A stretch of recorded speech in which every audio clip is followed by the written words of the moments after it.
who are the pillars of good governance, whether they are promoters, whether they are independent directors, CEOs, CFOs, CXOs, they play a very crucial and a critical role inside the boardroom. Mentor My Board today is a brand known to the Finance Minister of India. We launched various programs, initiatives like the Boardroom Mastery Certification Program. We launched WOMB for women directors, that is, women on management and boards. We launched IDEAL, that is, independent directors, education and learning. We believe in continuous learning and upskilling, and hence, our Board Tattva series and the coffee meets are well appreciated with all the members and the folks around in the community. Blogs, videos, and informational news and tools are the aspects of the platform which Mentor My Board has to offer to you. So do log in to the platform of Mentor My Board and join us in this momentum of good governance. In the pursuit of building a better governed boards, we have directors who strive and create a community of 1 lakh directors who will create opportunities and amazing interactions with the board aspirants and the senior leaders.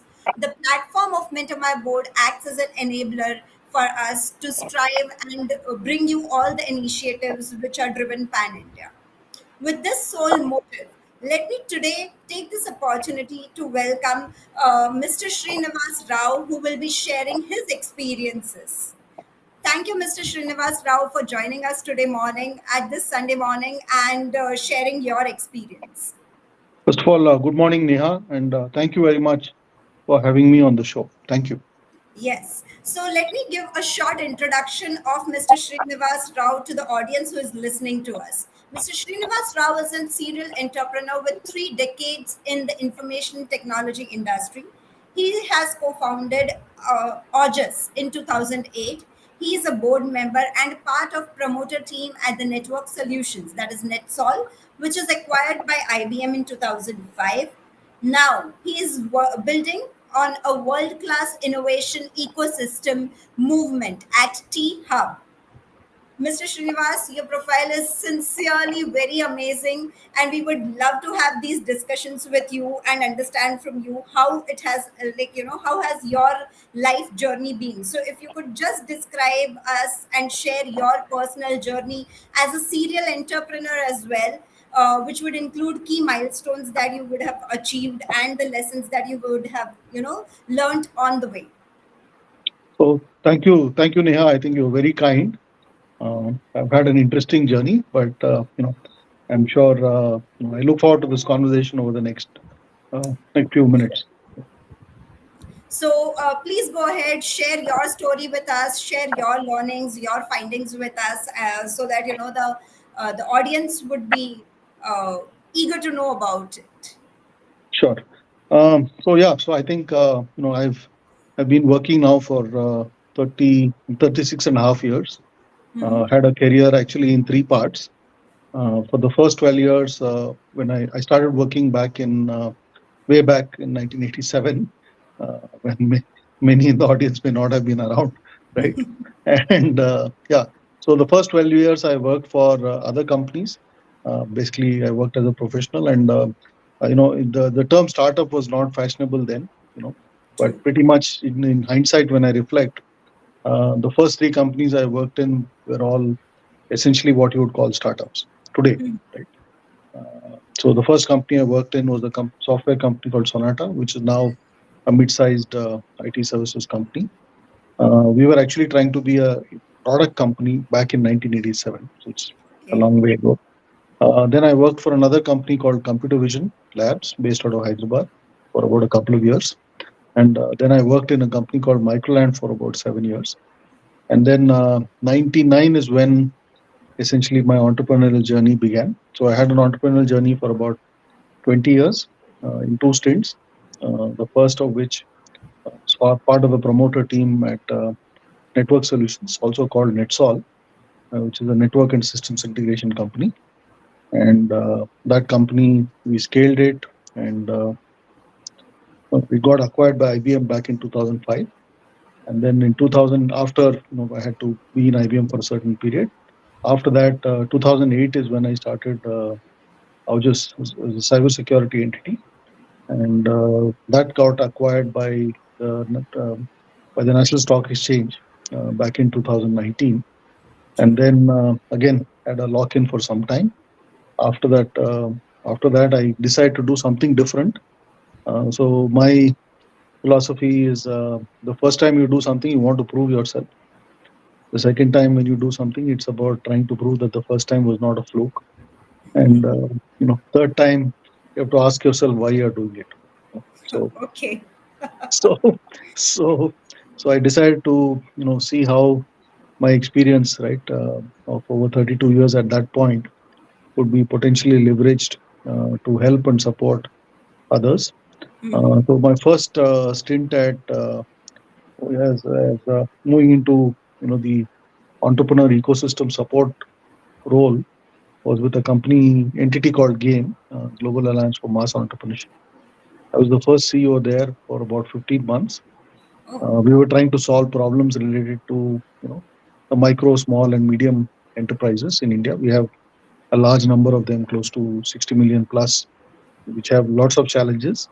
So how do you bring together a coalition of people from government, from industry, from obviously the entrepreneurs themselves, academia, etc., to solve many of their challenges? I did that for 15 months, and then this opportunity to come in and take lead CEO, become the CEO at T Hub came along about 2 years ago, and yeah, I moved. I mean, obviously, I have some connections to Hyderabad. I grew up here. I did most of my early schooling in Hyderabad, and my parents used to live here in Hyderabad. So when the opportunity came along, I said okay, and I moved to Hyderabad. Yeah, so the three parts: 12 years working as a professional, 20 years as an entrepreneur, the last 4 years as a as an ecosystem builder. that's awesome. Just out of curiosity, just wanted to understand T Hub. So, is there any cyclostan or what is it exactly? What does it mean? So T Hub is is essentially it's Telangana hub. It's also sometimes we use it as technology hub. So what we Okay. are building, we are India's largest incubator, and among the top in worldwide from several perspectives. So we support early stage entrepreneurs and help drive innovation.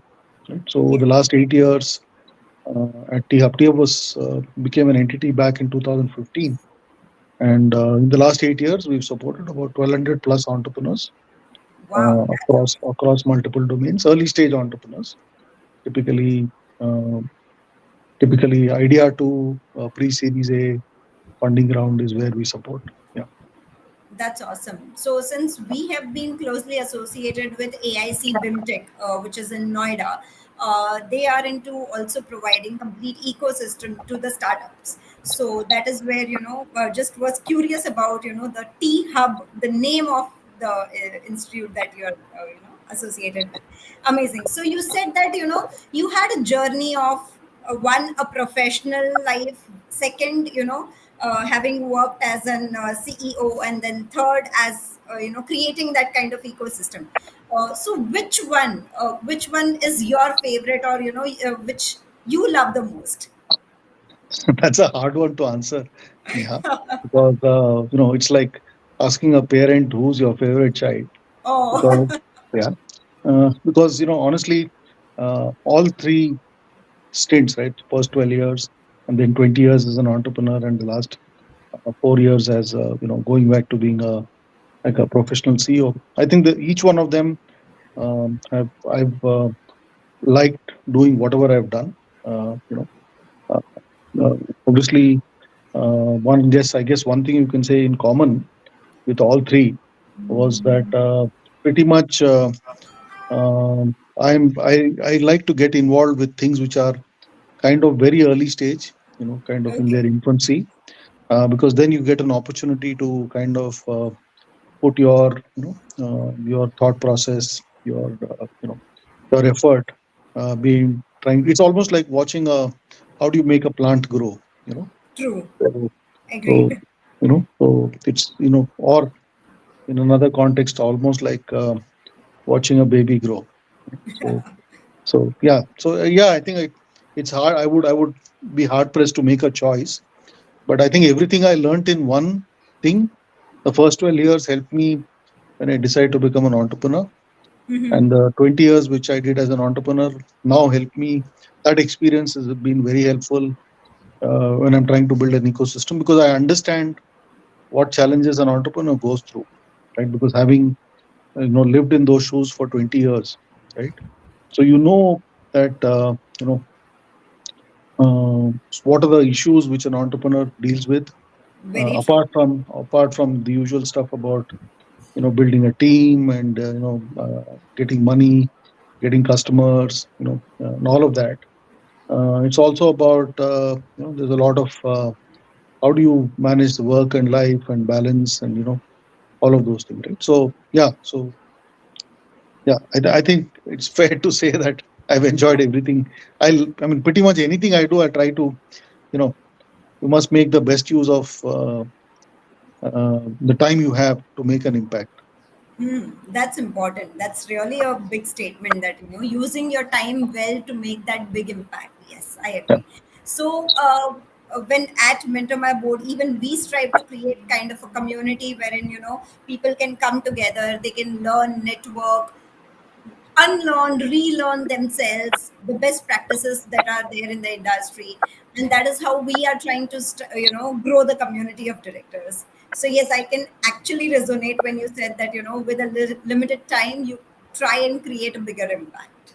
True. yeah, yeah.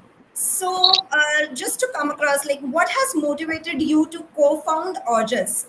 So, we understand that August has been now, taken over by a listed, and so what were the critical factors that led to this acquisition by NSCIT? Sure. So I think you asked a lot of questions there, Neha, so I try to answer them. So first of all, I think So, I think as I said, I'm making the best use of the 30 minutes for the audience who's listening. yeah. So as I said, right. So Netsol got acquired by IBM in 2005, and then so we had a lock-in for some time.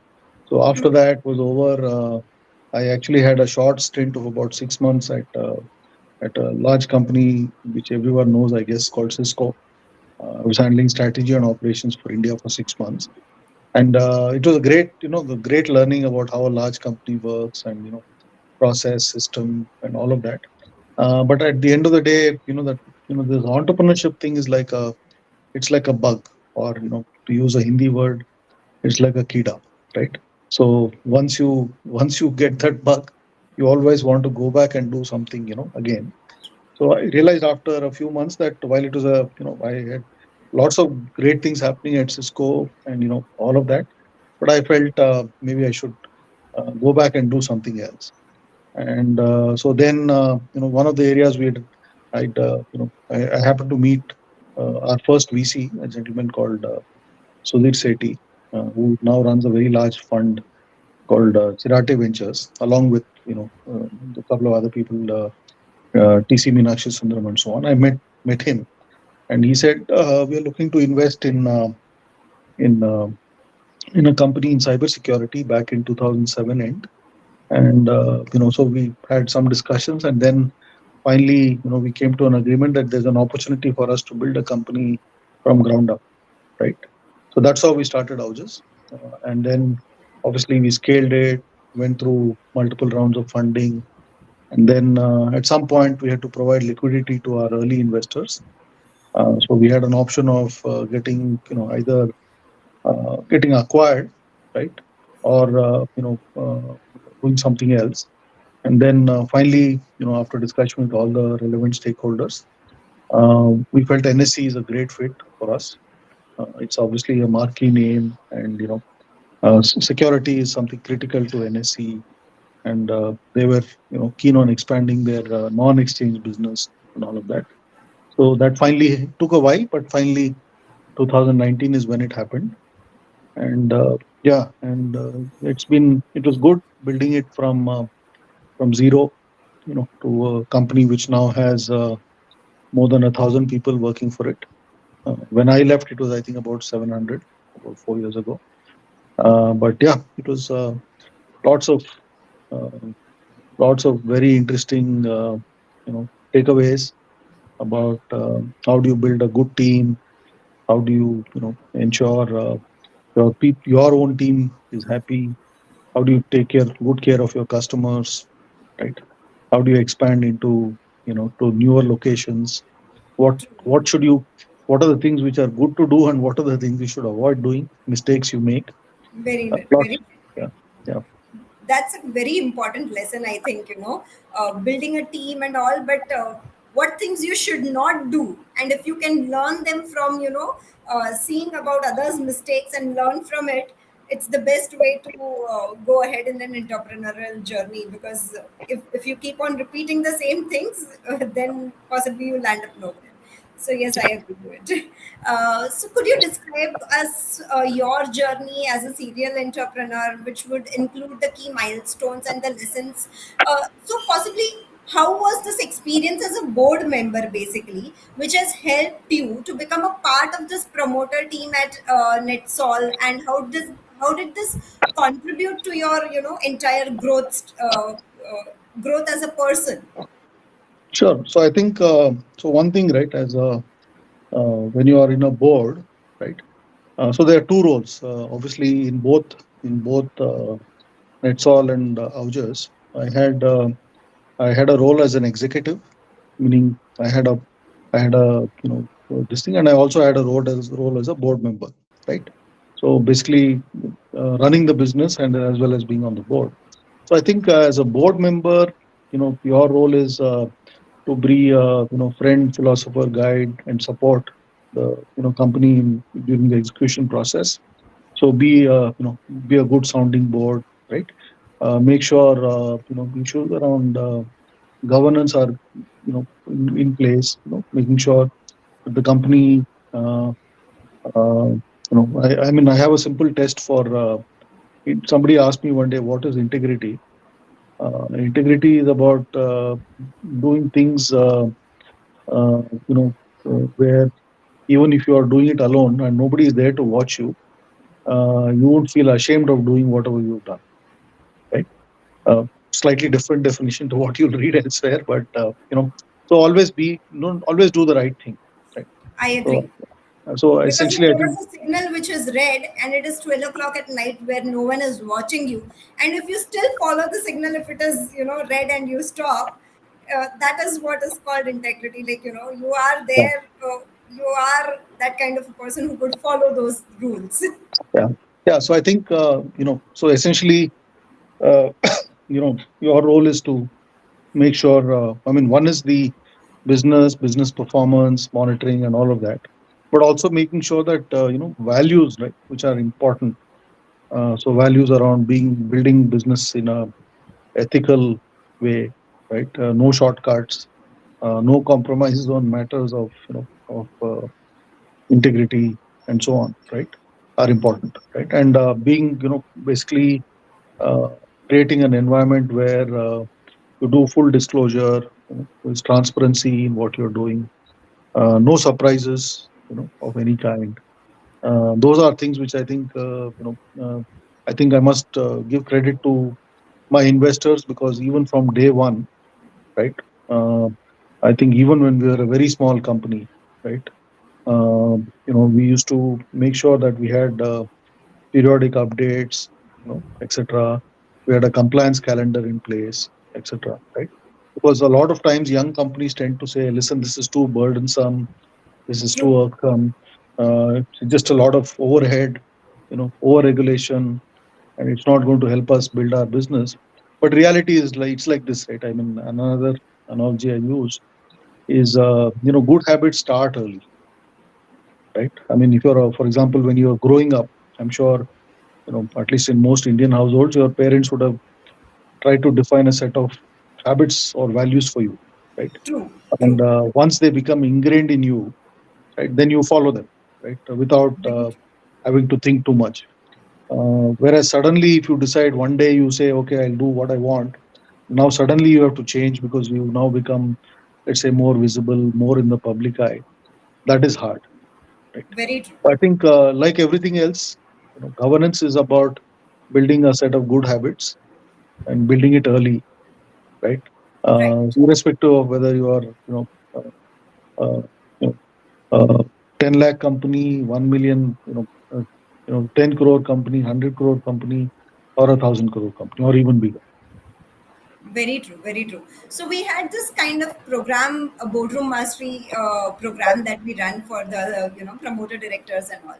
So we had Miss Savitri Parekh, who is the CS of Reliance Industries, who was addressing a session, and she mentioned a very beautiful line in that session that if you feel that anytime as an entrepreneur or as a startup or maybe as a company as well, which is 100 crore, 1,000 crore, if you feel that compliance is a burden, the way you mentioned, people feel that compliance is a burden. So if you feel anytime that compliance has become a burden and it is too much, try doing non-compliance and you will understand what are the values and how important it is to be compliant enough. So I very, Absolutely. hold this line dear to my heart, and I keep on reminding it time and again to myself as well. So as a company, we also are compliant, and we stay focused in our attempts. Yes. So, what are the strategic approaches that you use to identify, opportunities or innovations and stay ahead of this rapidly changing tech industry? Because I understand you've been, meeting so many entrepreneurs, you've been understanding the industries, and the tech is such an industry that it grows and it multiplies and it rejuvenates itself very fast. Sure. So I think, this famous Moore's law, right, about transistors and how the number of transistors in an IC will, every 18 months. So True. technology keeps changing, right? So I think, as an entrepreneur, or even as somebody who's connected with the entrepreneurial ecosystem, I think the only way, you have to, make sure that you keep looking at the environment around you, right? And I guess one way of doing that is, by, for example, by reading a lot, right? Second is that there are so many events going on at any given time, right? So if you read a lot, you're attending a few events. I'm not saying become a guy who goes to every event in town, right? Because that may not necessarily add to, it may detract you from the focus you need to give what you're doing currently. But I think it's important to read and to have be part of communities which are discussing some of these issues, and occasionally network as well, right? So these are things which I think help you to identify and see. Entrepreneurship end of the day is about idea into commercialization, right?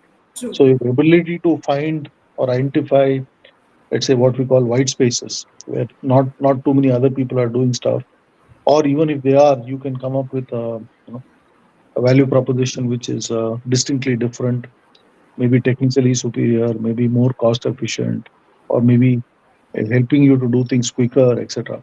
So you just have to, I think, the one thing I keep telling people is, learning never stops, right? So you have to, in today's world and time, you have to, because of the rapid change of technology, uh, you know, you have to keep upskilling yourself ongoing basis, which you can do by, as I said, doing a few things, and obviously work with people who bring energy, you know. And I think a hallmark of a good leader is if you have, if you can get people to work for you who are smarter than you are, right? So you give them autonomy, trust them, but also trust and verify, right? And make sure that they have the freedom required to be able to scale, right, quickly. And your role is to facilitate, make sure there are no bottlenecks. Of course, there are many things which you have to do where you lead from the front, right? But broadly, I think, leadership is a lot about is managing teams and leading by example. Example, yes, very true. Because the culture is always set at the top and it percolates down. So Done. the way you have to set, the way you want to take it ahead, uh, the culture would follow. Yes. So I would also like you to reiterate on the startup governance governance phase because you're so closely working under T Hub, the idea stage startups, and trying to set up those startups with all kinds of resources. So, what is it from the startup governance you would want to share with the audience, from the ideation stage up to the maturity stage startups? What are the common findings that you see? See, I think when you're looking to uh, build an entity, right? So if obviously the intent of every entrepreneur would be to build a, hopefully build a business which scales and scales quickly, right? So when you think about scaling, right, one of the things which is important is also having the right, governance structure in place, right? So True. making you cannot, as I kept saying, and I think we spoke about, you gave the example of the Reliance company secretary.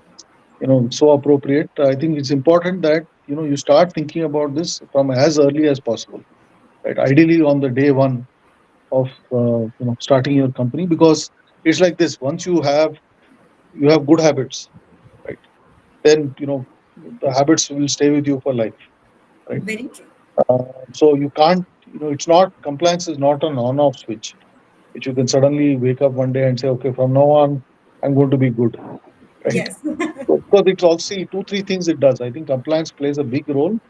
From one is obviously anyone who's looking to invest in the company, right? Right, or even a bank which is looking to lend you money, a debt or whatever. Compliance is a very important measure, you Agreed. know, for them, right?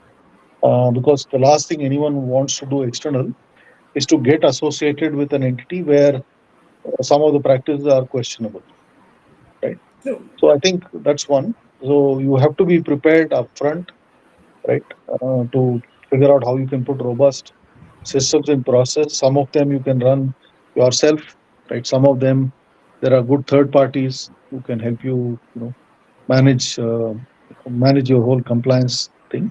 Agreed. And it also sends a very strong signal, right? It is useful in attracting, talent. Okay, it is because as you said, once you make one mistake, then people will use that against you all the time, right? So I think just staying very focused on it from day one, making sure you have the right teams. It could be in-house or third party whom you outsource to, who work together with you.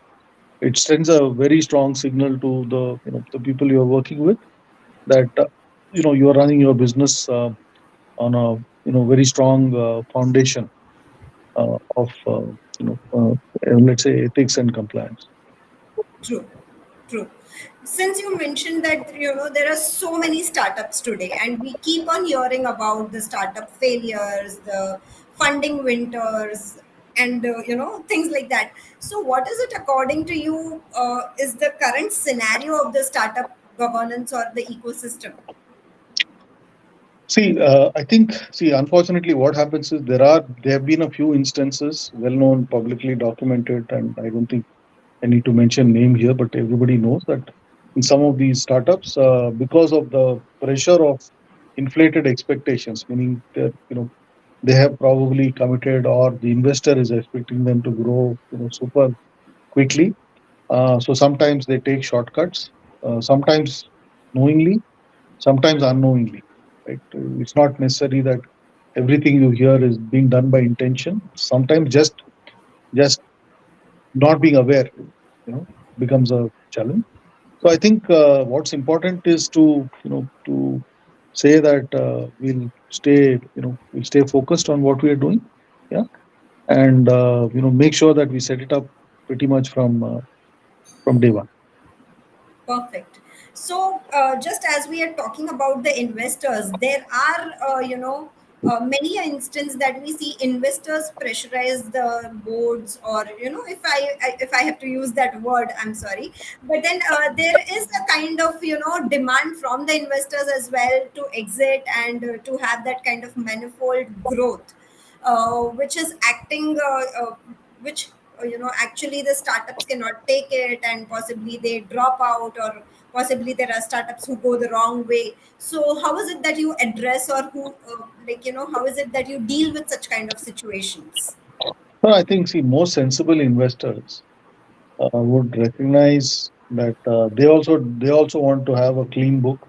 They don't want to be tainted, and I think, sometimes if like suppose there's some pressure on growth, etc., that still, if you have a good set of systems, process, and you get a good personal set of values, you can just say, listen, I will not do this. If you're asked to do something not so, borderline inappropriate, you would, if you have a good system, you'll say, irrespective of whatever, right? I will not accept, I will not do this, right? And I think most investors will recognize that I don't think anyone wants, by and large, wants you to take shortcuts, right?